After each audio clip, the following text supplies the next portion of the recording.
Gracias por escuchar los podcasts de Radio Nacional. Acceda a todos los programas en rtv.es/a la carta. Carolina Vescansa, ¿qué tal? Buenos días. Muy buenos días. Una así fácil. ¿Qué está pasando en Podemos? Bueno, en Podemos lo que está pasando es que estamos poniendo soluciones a problemas que se han venido gestando y que en las últimas semanas pues se visibilizaron de manera muy clara con estas dimisiones en la Comunidad de Madrid, en el Consejo Ciudadano Autonómico. Creemos que se han cometido errores en la gestión de la organización de Podemos, errores que también hay que entender que Podemos es una organización que ha crecido en muy poco tiempo de manera muy rápida y que es normal que haya errores y es normal que se cometan equivocaciones. Con todo y con eso, creemos que ha habido una mala gestión de la situación en la Comunidad de Madrid en un momento para Podemos muy delicado, en un momento además decisivo para nosotros, el momento para el que nacimos. Es decir, nosotros lo hemos dicho muchas veces, Podemos nació para cambiar las cosas en nuestro país, para conformar un gobierno de cambio, para impulsar un cambio real en España. En ese sentido, en este momento tan delicado, era especialmente importante y es especialmente importante que todo el engranaje de Podemos funcione y trabaje en la dirección de poner en marcha, digamos, una alternativa real de cambio sin ruidos, ¿no? sin elementos que distorsionen lo que es el momento concreto en el que estamos. Y creemos que se han producido más bien errores que lo que han hecho ha sido generar ruidos innecesarios y que se podían haber evitado. Y en ese sentido, a lo mejor hay que inaugurar una nueva etapa en la vida de los partidos políticos en España, en los cuales dimitir no es un verbo ruso y en los cuales se toman decisiones que significan asumir responsabilidades. Y creo que eso es saludable y razonable. Yo creo que cualquiera que trabaje en equipo sabe que a veces hay que tomar decisiones que, aunque sean dolorosas, pues son buenas para el conjunto del proyecto, y eso es lo que hemos hecho. Usted ha reconocido discrepancias tácticas, creo que es la expresión textual. ¿Hay errejonistas y pablistas? ¿Es tan sencillo como ponerle camisetas a los bandos? Yo creo que no, y que hay un interés muy claro desde fuera de Podemos que tiene que ver precisamente con este contexto en el que estamos, de conformación del Gobierno de España, que es una cuestión decisiva y que creo que es lo que le importa a la gente. Hay un interés muy claro desde fuera en alimentar un debate de división interna o de existencia de unas corrientes frente a otras. Si hay algo en lo que en Podemos estamos todos de acuerdo, yo creo que es con los objetivos finales o los objetivos políticos de cambio político real, y para eso nacimos. También te digo, nosotros nacimos para hablar de los problemas de la gente y no para estar permanentemente hablando de cuestiones autorreferenciales, de si Podemos organizar así o así. Por supuesto, damos todas las explicaciones que hagan falta, pero yo creo que para lo que estamos aquí es para hablar de otras cosas que tienen que ver con el salario mínimo interprofesional, que tienen que ver con los recortes en sanidad y en educación, que tienen que ver con los objetivos del déficit, que tienen que ver ahora mismo con la conformación del Gobierno de España. Y creo que desde fuera, los que no son capaces de explicarle a su gente por qué han hecho un acuerdo con lo que hace 2 meses llamaban las derechas y por qué no se sientan a conformar un gobierno con las fuerzas del cambio, los que no son capaces de explicar eso con nitidez, pues a lo mejor están interesados en alimentar la idea de que existen 2, 3, 7 Podemos para intentar debilitar nuestra posición. Pero bueno, ese es un juego viejísimo, más viejo que andar a pie, y yo creo que el tiempo pondrá las cosas en su lugar. A lo mejor ayudaría que Íñigo Errejón rompiera su silencio de 36 horas, no ha dicho nada. Bueno, yo creo que no tenemos que estar preocupados en ese sentido. Tenemos muchos portavoces en Podemos. Íñigo Errejón saldrá a hablar en cualquier momento. No sé decirte exactamente si hoy, esta tarde, mañana o cuándo. Pero vamos, en Podemos en general, no es que yo creo que si nos diferenciamos por algo es porque siempre damos la cara. Es decir, siempre damos la cara y siempre hay portavoces de Podemos en los programas, en las tertulias, en las televisiones y discúlpame, quiero decir, es un poco difícil ser acusados de una cosa y la contraria. Se nos acusa de pasarnos el rato en la televisión, en la radio, luego se nos acusa de no estar en la televisión. Yo estoy aquí ahora mismo, quiero decir, creo que hemos estado hablando y hemos hablado sobre esto desde el minuto en el que se produjo. Como es lógico, y yo creo que esto forma parte del respeto al trabajo de los compañeros, como es lógico, la persona interesada fue la primera informada y a partir de ahí se produce una serie de comunicaciones. Pero yo creo que a nadie en Podemos se le puede acusar de estar escondido. Se usa mucho una palabra que no sé si le molesta, que es purga, y lo habrá visto en los titulares estos días. Purga en Podemos. Hombre, yo creo que yo soy muy partidaria de llamar a las cosas por su nombre y creo que Purga no describe en absoluto lo que ha ocurrido. Lo que ha ocurrido es que ha habido una mala gestión de una situación complicada en la Comunidad de Madrid y se ha pedido responsabilidades a la persona que era la responsable de la organización también en la Comunidad de Madrid. Por tanto, eso no es una purga. Yo creo que en todos los trabajos en equipo, cuando existe una valoración de que alguien está haciendo mal su trabajo, pues se le pide una explicación. Y en caso de que la explicación no sea convincente, pues se produce un reemplazo. Insisto, con todo el respeto a los compañeros, porque nadie hace las cosas mal deliberadamente. Quiero decir que nadie comete errores a sabiendas, sino que en general la gente lo que hace es lo que considera más adecuado. Entonces, con todo el respeto al trabajo de los compañeros, oye, cuando cometemos errores tenemos que asumir las consecuencias de nuestros errores. Y eso nos pasa a todos y creo que es bueno para el conjunto del proyecto que se tomen decisiones relativamente rápidas. Está detrás del PSOE.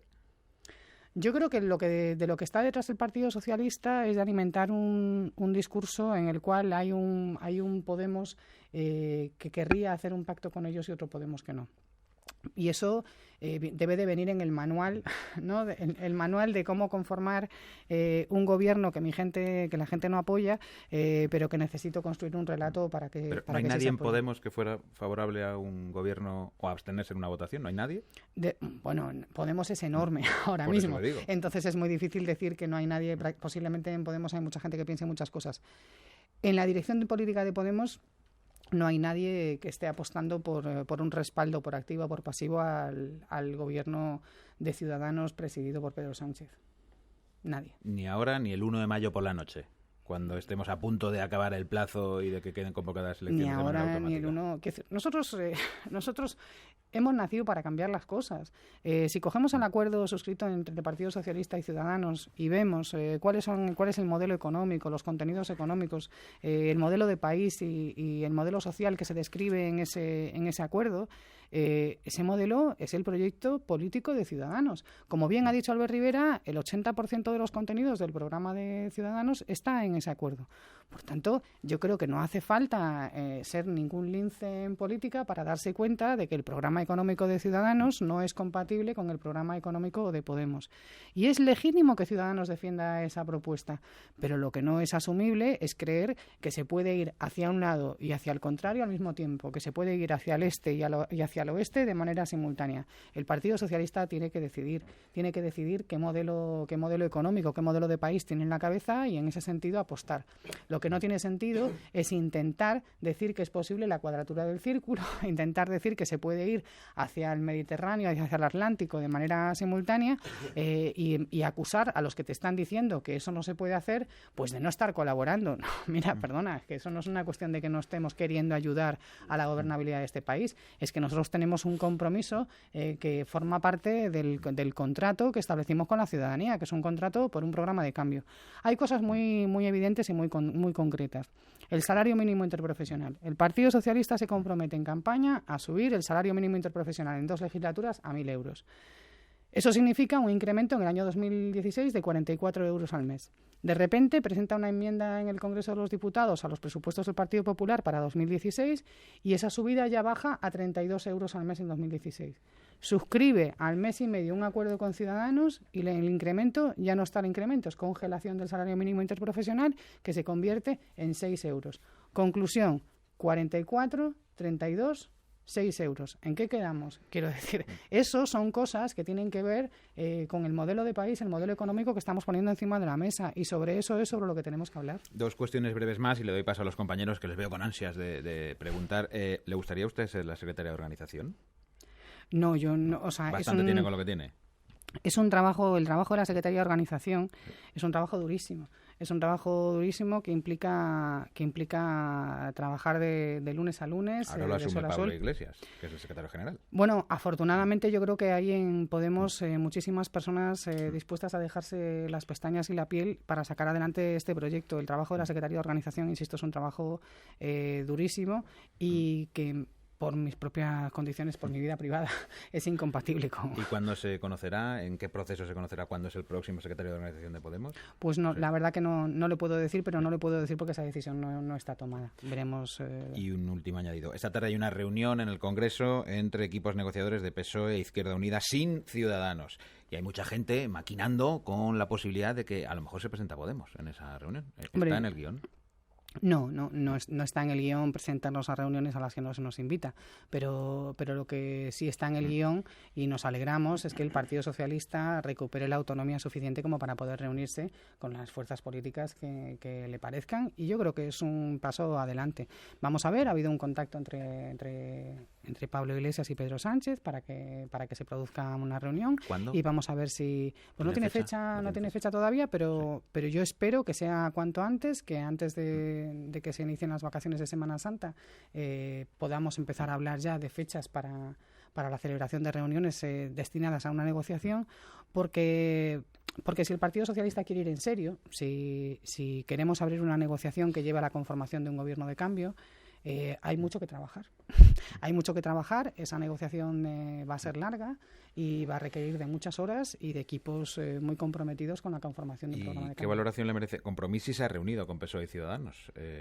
Ya sé que Compromís es otra formación diferente, pero ¿es romper un poco la unidad del discurso con Podemos? No, yo creo que hay que respetar la autonomía de cada organización en la conformación de una estrategia negociadora.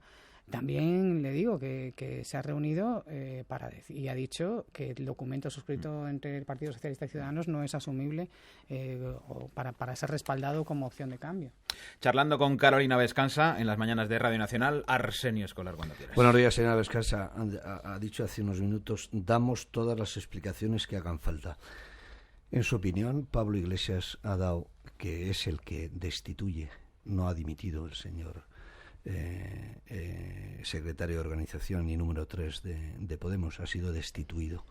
¿Pablo Iglesias ha dado las explicaciones que harían falta sobre esa destitución? ¿No tendría que haber salido ayer en una rueda de prensa, por ejemplo? Bueno, yo creo que a lo mejor está feo que yo lo diga, pero yo creo que los portavoces de Podemos estamos habilitados para dar esa explicación. En todo caso, ahora lo que corresponde... pero el que ha tomado la decisión ha sido él, ¿no? Yo creo que hay que ser respetuosos también con los compañeros. Corresponde que después de comunicar la decisión al propio Sergio Pascual, comunicar la decisión al conjunto de la Ejecutiva, ahora corresponde comunicar la decisión a la organización. Y esa es la secuencia respetuosa que estamos haciendo, que estamos siguiendo. A veces es verdad que los tiempos de los medios requieren muchas urgencias y es normal que ante la opinión pública demos las explicaciones debidas, pero yo también creo que es importante que el secretario general de un partido siga una cadena de explicaciones que priorice las explicaciones primero a la propia organización y luego a la opinión pública, porque si no, a veces lo que ocurre es que la gente de la organización que querría un espacio con más interacción para poder preguntar, para poder formular, para poder aclarar, pues se encuentra con que las noticias aparecen en los medios de comunicación, las explicaciones aparecen en los medios de comunicación y digamos que se salta por encima de ese espacio. Yo creo que es bueno que el secretario general haga eso. ¿El secretario general saldrá a dar explicaciones? Hoy, por ejemplo. O mañana. Hoy, que yo sepa, hoy no está previsto. No sé si mañana está en la agenda, no lo sé. Solo una cosa más. Cuando comentaba la destitución de Sergio Pascual, decía, lo focalizaba, me ha parecido entender, en la organización en Madrid. Se ha barajado también destituir al máximo responsable de la organización en Madrid, que no es Sergio Pascual, que es Luis Alegre. Bueno, en ningún caso, entre otras cosas, porque la propia estructura estatutaria de Podemos no permitiría tal cosa. Yo quiero recordar que en Podemos las legitimidades provienen de los procesos electorales. En principio, además, primero no creo que existan motivos para destituir a Luis Alegre, pero además si existieran, tendría que ser la organización en Madrid quien decidiera hacerlo. Es decir, desde Podemos no existen competencias a nivel estatal para destituir a ningún secretario general autonómico. La estructura de Podemos no es así, no permite ese tipo de intervención. Por tanto, Primero, no creo que existan motivos para hacerlo, pero aunque existieran, no sería ese el procedimiento. Tendría que ser el propio Podemos Madrid el que se encargase. ¿Y lo ha hecho? ¿Lo ha barajado Podemos Madrid? No, fíjese que además nosotros tenemos un procedimiento que además proponemos que se lleve a cabo no solamente para Podemos, sino que se lleve a cabo en el conjunto del Estado, que es la posibilidad de convocar referéndums revocatorios. ¿Qué significa eso? Significa que cuando cualquier responsable político llega a la mitad de su mandato, es decir, cuando se cumpla 1 año y medio del mandato de cualquier secretario general autonómico o del secretario general de Podemos, sea posible que con el respaldo, con la petición de un número determinado de inscritos o de un número de círculos, sea posible activar un referéndum para revocar el mandato si la gente no está contenta con el desempeño que está llevando a cabo el secretario general. Y ese procedimiento está ahí, y ese procedimiento está sobre la mesa, se puede utilizar estatutariamente. Habría ese camino en el caso de que la gente en Madrid creyese que el secretario general no ha desempeñado debidamente sus funciones, pero nada de eso se ha puesto encima de la mesa. Yo no veo que en Madrid haya nadie pidiendo un referéndum revocatorio para revocar el cargo del secretario general de Madrid. Por tanto, herramientas de control democrático dentro de Podemos tenemos muchísimas. Y lo que tenemos es poca capacidad para intervenir con legitimidades diferentes, porque el que se presenta a un proceso electoral y sale elegido, ese que se presenta tiene la legitimidad directa de quien le ha elegido, y es quien le ha elegido quien le puede destituir. Nos hemos preocupado mucho de generar mecanismos como este del referéndum revocatorio de control democrático interno para que siempre sea la gente la que tenga la posibilidad de revocar a todos, a los miembros del Consejo Ciudadano Autonómico, a los miembros del Consejo Ciudadano Estatal, a los secretarios generales.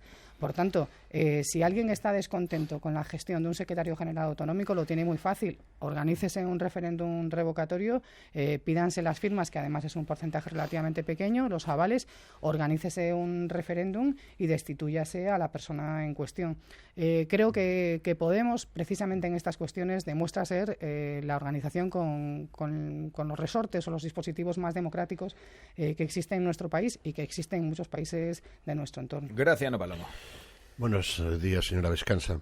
Lo decía usted al comienzo, que ustedes llegaron pues para atender a los parias de la tierra, que dice la internacional, a los más desfavorecidos, a los sin trabajo, a los que están en una situación precaria. Y a veces da la sensación, en efecto, de que a lo que coadyuvamos también los periodistas, a mover el braserillo personal, quién hace la gracieta más graciosa, si uno está a favor de la corriente, en fin, y eso produce una cierta desazón y hasta melancolía en esa. Por eso yo le voy a preguntar por lo que creo que son cosas de comer, cosas serias, ¿no? Al margen de los argumentos ad hominem. ¿Me podría fijar la posición de Podemos en relación con los 90.000 millones de pesetas que en su programa... De euros, perdón. De pesetas hasta Brunet, que es catalán, los tiene a mano. Sí.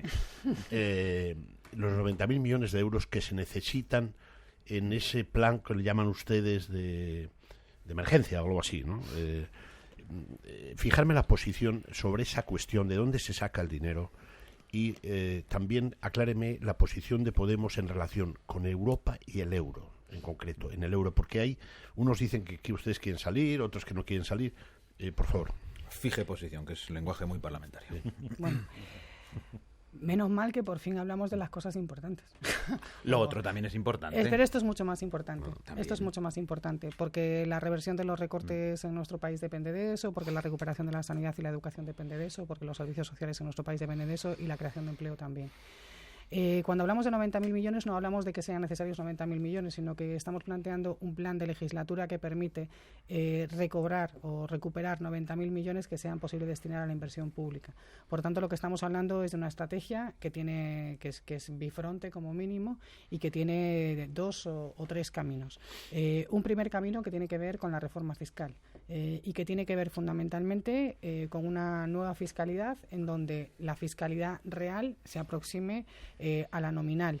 En este país tenemos una fiscalidad nominal muy parecida a la de los países de nuestro entorno. Quiero decirlo, si uno mira la fiscalidad que aparece reflejada en las normativas relativas a los impuestos, pues más o menos aparentemente pagamos los mismos impuestos que el conjunto de los países de nuestro entorno.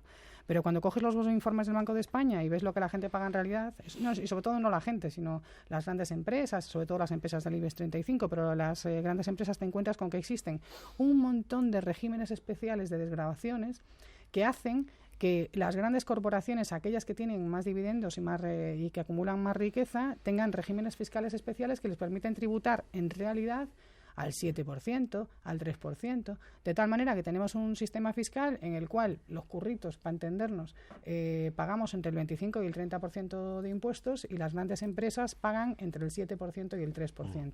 Y esto no lo digo yo. O el 1 con SICAP. O el 1. Y esto no lo digo yo, lo dice el Banco de España. Es decir, tenemos un problema no tanto de que la norma sobre los impuestos diga que tenemos unos impuestos bajos en comparación con Europa, que no los tenemos bajos, que son más o menos parecidos, sino que tenemos un problema con que las grandes empresas, las grandes corporaciones y las grandes fortunas tienen regímenes especiales que les permiten al final y de manera legal tributar por mucho menos de lo que debería. Bueno, si tomamos medidas, que además la Asociación Española de Inspectores de Hacienda propone muchas y muy extensas, y no creo que no se les puede acusar de ser unos antisistemas peligrosos, o gesta, ¿no?, la propia asociación, o atendemos sencillamente las recomendaciones de los técnicos de la agencia tributaria, hay un montón de ideas, ¿verdad?, que se ponen sobre la mesa y de propuestas que llevarían a que esa fiscalidad real se aproximase más a la nominal. Por ahí hay una vía de ingreso. Hay una segunda vía muy importante, que tiene que ver con la renegociación de los objetivos del déficit.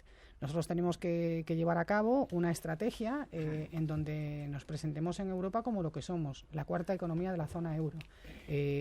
Nosotros no somos un país periférico ni menor en el marco europeo y creo que es necesario que empecemos a creérnoslo, porque yo creo que desgraciadamente adolecemos y hemos adolecido de responsables políticos que se han presentado en Europa una y muchas veces como el hermano o el primo pobre, ¿verdad?, de un club de ricos. Bueno, yo creo que es necesario que asumamos lo que somos, y es que somos la cuarta economía de la zona euro, sin ninguna intención de salir del euro, sobre todo porque cuando uno se va de un sitio tiene que llegar a otro, y me temo que en estos momentos si te vas del euro no llegas a ningún sitio, ¿verdad? O sea, quieren quedarse en el euro. Claro, sobre todo porque, insisto, cuando uno se va a algún sitio, pero si no te vas a ningún sitio, pues no te vas, o sea, que es que nos quedamos en el euro.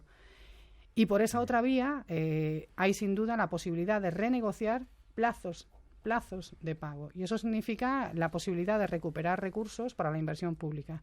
Y ahí entra un tercer elemento frontal, y ya sé que me estás diciendo por favor, porque quiero compartir. Que tiene que ver... Son cosas de comer, señor director. Claro, tiene que ver con lo que los economistas llaman los efectos multiplicadores. Es decir, cuando alguien consigue trabajo, y esto se va a entender muy bien, cuando alguien consigue trabajo, pasan varias cosas. Lo primero que pasa es que si estaba en el desempleo y era uno de los privilegiados desempleados que todavía cobra prestación, pues deja de suponer un coste para el Estado. Lo segundo es que comienza a cotizar a la Seguridad Social, con lo cual aporta a la cotización a la Seguridad Social. Pero la tercera es que a lo mejor... Consume, ¿no? Exacto. La tercera es que a lo mejor si antes no se tomaba, no iba a desayunar al balde abajo porque no tenía, pues ahora puede.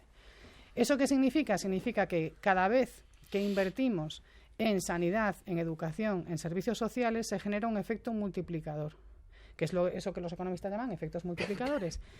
Con esas estrategias, ¿vale?, con la estrategia de la aproximación de los tipos reales a los nominales, de la renegociación de los objetivos del déficit, de los efectos multiplicadores de la inversión pública, podemos hablar en un escenario de 4 años de un incremento muy sustancial de la inversión pública y, por tanto, una salida muy digna de la crisis. José María Brunet. Yo, Carolina, buenos días. Quería volver un poco a la actualidad, en fin, de las últimas horas, ¿no? Ya sé que todos estos temas que estabais hablando ahora son de mucha relevancia, pero, hombre, también el curso que siga, ¿no? Una formación política nueva que está siendo seguida con muchas expectativas por muchas personas, ¿no?, que han criticado a los dos grandes partidos, que han cambiado la orientación de su voto precisamente pues para ver que las cosas se hacían de otro modo. Entonces, a mí me gustaría que profundizáramos un poco en el análisis de las últimas horas, de cómo se ha reaccionado ante la aparición de determinados problemas y que nos pudiera proporcionar alguna información más de detalle. Por ejemplo, si entre Pablo Iglesias e Íñigo Errejón hubo alguna consulta previa antes de la destitución, si lo hablaron. Y cuando preguntaba a Alfredo sobre el silencio de Íñigo Errejón durante las últimas horas, hombre, es verdad que Podemos y sus dirigentes están muy presentes, ¿no? Estáis muy presentes, pero llama la atención esta retracción en este momento de Errejón, ¿no? Entonces, ahí la cuestión que plantearía es si, en fin, cree que hay motivos para que se pueda sentir pues atacado y en definitiva pues dolido, porque la persona destituida pues parece que era de mucha confianza, ¿no?, de Íñigo. Y en definitiva también, si cabe ver un trasfondo o un fondo ideológico en lo que ha pasado y en que hay un debate, por tanto, dentro de Podemos. Y perdón, un apéndice que también me señala Alfredo, que vayamos ya rápido. Y es sobre la cuestión de las confluencias y su futuro.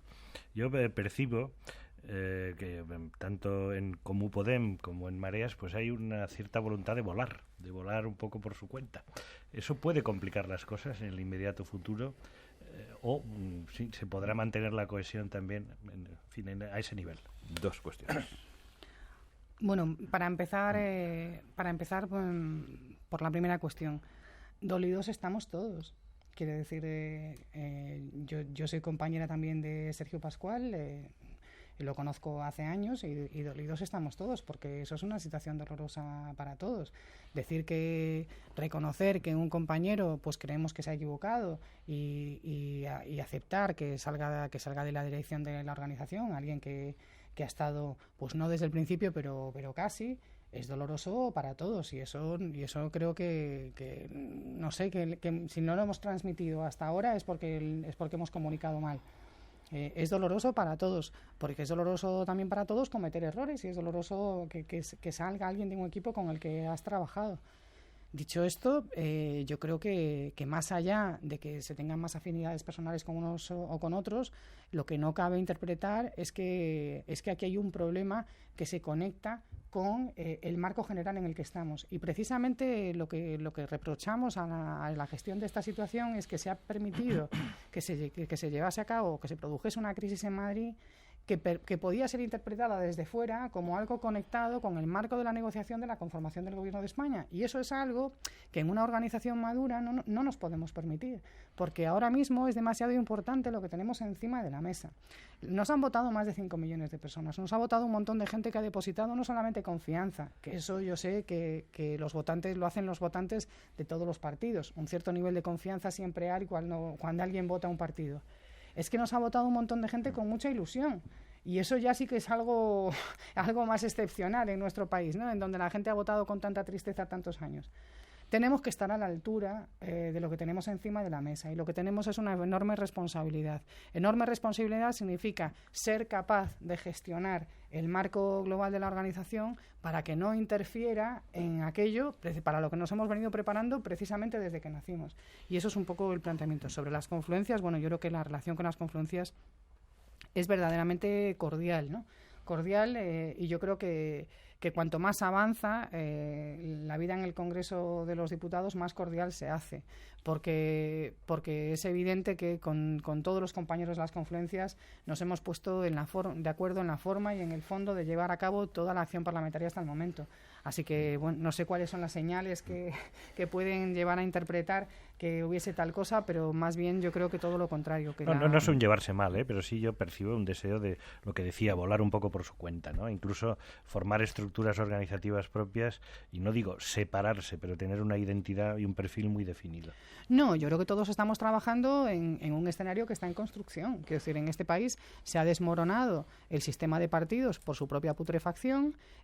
Ha ocurrido lo mismo en el sistema de partidos catalán, que es en donde la putrefacción de la corrupción ha hecho que una estructura completa nacida de la transición se desplome, ni siquiera diría que caiga, sino que se desplome, haciendo un enorme ruido, o quizá menos ruido del que debería, del que sería razonable.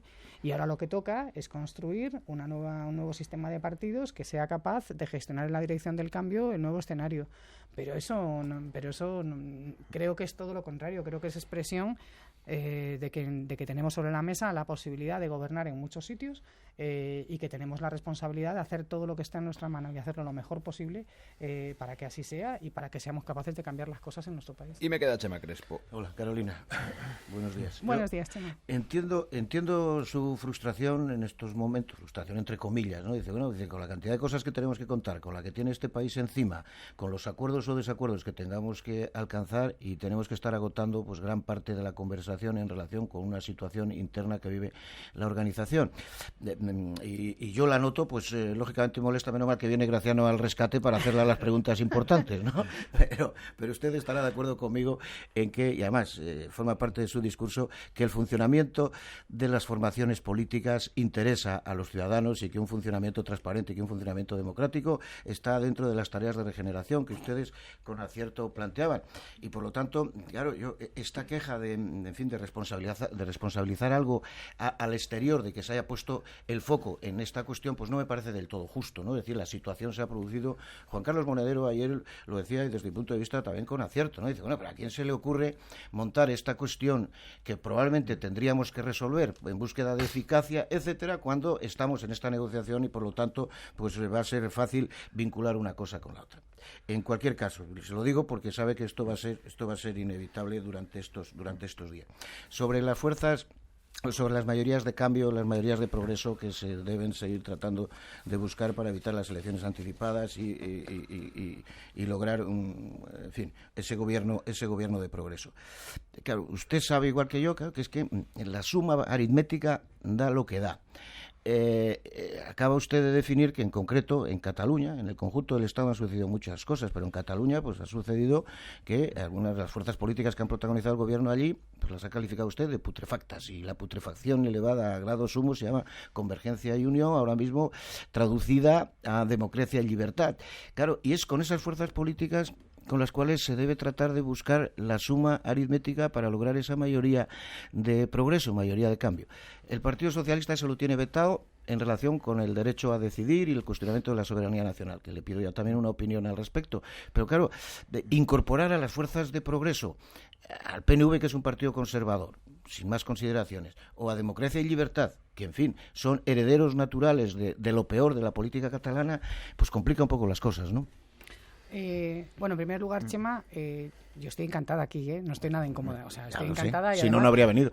No, y además quiero decir que me ha sorprendido porque se os ve que os lo pasáis muy bien aquí. Quiero decir que ha entrado, de hecho lo he dicho, se ve que lo pasáis bien. Espero que esté cómoda, vamos. No, yo estoy encantada. No es un salón de masajes, pero hacemos preguntas. No, además somos risueños, gente Sí, risueña. no, Yo soy pero hoy gente aquí risueña. un infiltrado, que mi día es los lunes, pero estoy infiltrado. No, pero vamos, que se nota buen ambiente al llegar. Como debe ser. que es Buen una rollito, cosa buen rollito. Exacto, que hay buena acogida, así que yo encantada. Y encantada, por supuesto, de asumir respuestas a las cuestiones organizativas. Porque, como bien decías, el cambio no solamente empieza hacia afuera, sino que empieza en casa. Y desde Podemos hemos puesto mucha energía y mucho esfuerzo en intentar hacer una organización profundamente democrática, profundamente transparente y profundamente independiente de la financiación de los bancos y de la financiación de los poderosos. Y, por supuesto, pues todo lo que haga falta para explicar lo que hacemos y cómo lo hacemos.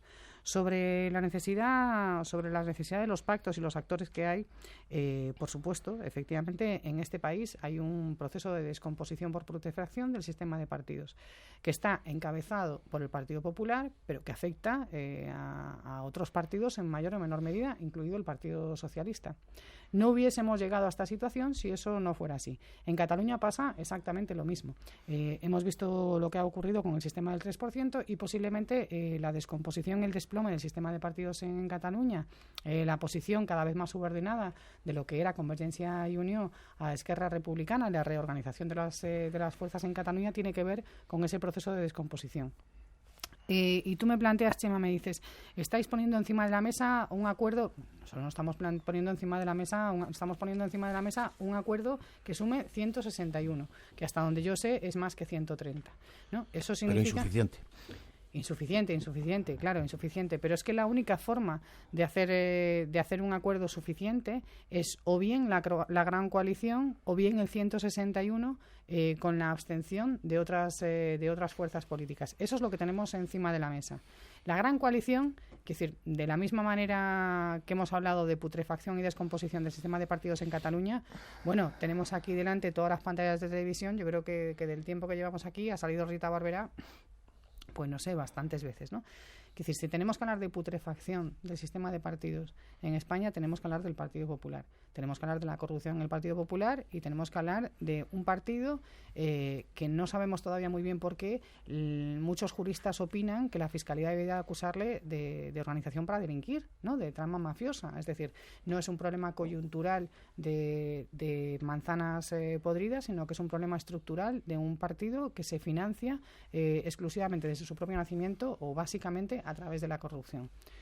Entonces, pensar que en este país hay quien está apostando por activa o por pasiva por la conformación de un gobierno con el Partido Popular y que asimismo pretende definirse como fuerza del cambio, porque no puedo creer que el Partido Socialista, donde hay gente muy valiosa y muy competente, no se dé cuenta de que ese acuerdo con Ciudadanos solamente puede salir adelante si es con el apoyo por pasiva o por activa del Partido Popular. Pues me parece indefendible y me parece que nos sitúa de espaldas precisamente al camino que queríamos recorrer. Así que unas cosas suman más que otras y por tanto creo que hay que trabajar en la dirección de las cosas que suman más y que suman de manera más higiénica y que suman más de espaldas a ese sistema de partidos que se descompone y se desploma. En cuestión de la soberanía nacional, ¿dónde nos llega? No, pero esto seguro que le va a gustar responder. Sí, pero es que es tardísimo. Vale, me callo. Así que pero con la cuestión de la soberanía nacional no se juega. Carolina Vescansa, secretaria de Análisis Político y Social de Podemos. Muchísimas gracias por la visita. Venga, gracias a vosotros. Venga, gracias a vosotros. Venga, gracias a vosotros. Venga, gracias a vosotros. Venga,